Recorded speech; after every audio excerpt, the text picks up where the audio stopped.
L'actualité en Syrie à présent, et toujours le pays est en proie à la violence. Les forces de sécurité ont ouvert le feu encore cet après-midi sur les milliers de manifestants qui protestaient une nouvelle fois contre le régime de Bachar el-Assad.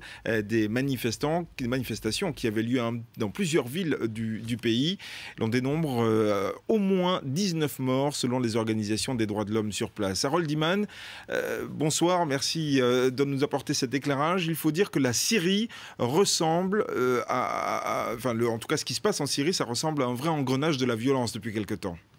Oui, et c'est même assez bien rodé. Nous sommes vendredi, jour de prière, et c'est également journée de manifestation. Ça, c'est typique dans tous les printemps arabes.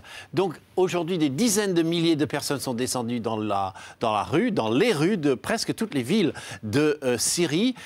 Et là, la police a ouvert le feu dans plusieurs endroits, y compris dans la banlieue toute proche de Damas.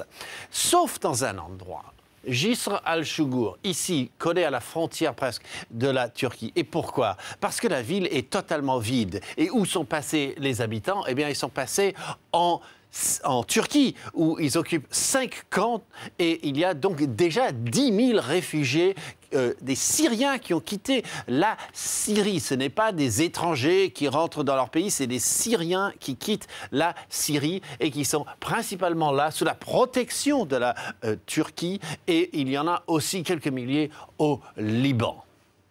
Harold, on apprend aussi qu'un homme fort du régime de Bachar el-Assad, un proche même du président syrien, a changé d'attitude.